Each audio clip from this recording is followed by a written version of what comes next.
What's up, everybody? Thank you guys for tuning in. My video for today is for all of my 401k contributors, anyone contributing to a tax qualified plan, which is a lot of people. It's a lot of us.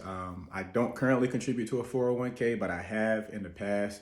And I must confess, I didn't know everything that I should have known about it. So I want to make sure that I drop this information so that you guys can know for the future if you do decide to invest in a 401k or if you already have one, and just give you a little bit more information about it.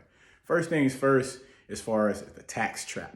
And I call it a trap because initially when you have your investment, your 401k, you're not paying any taxes.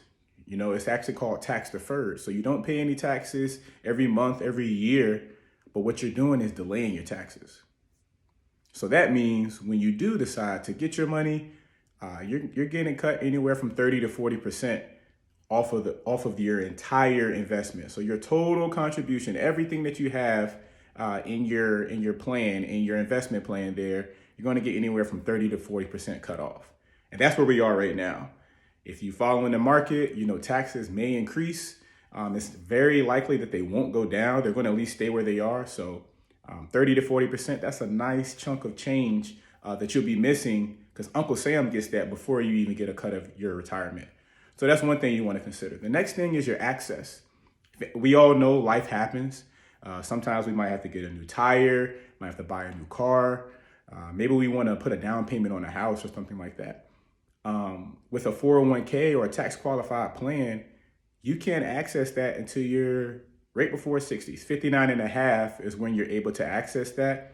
And then the crazy part is that if you don't actually start dipping into that money by the time you turn 70, you can actually get some fees, some penalties for that. So there's an access trap along with the 401k as well, where basically they're saying, hey, you can't touch your money right now. We're going to tax you and we're going to penalize you.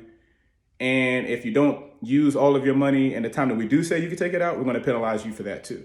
So definitely want to be aware of that. Another thing I just talked about a little bit as far as distribution.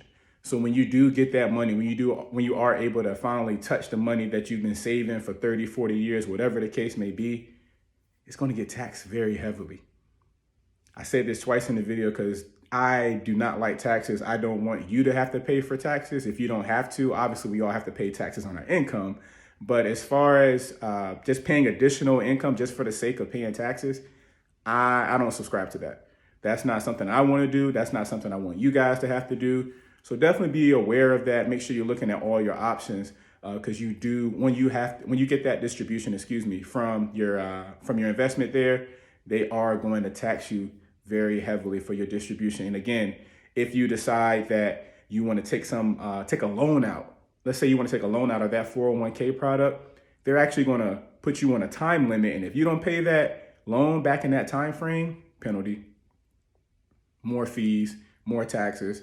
So you're kind of getting it. We're going to be paying more taxes when we're dealing with that. If you have any other questions, or if anything I said was like, hey, that was interesting, or can you elaborate a little bit more? What do you mean by that? What do you mean by death trap, access trap, tax trap? What do all these things mean? I'll be more than happy to sit down with you and explain everything that I've talked about in these videos and in videos to come and videos I've already done. Again, like I've said before, I'm an open book and I want you guys to be able to work smarter, not just work harder.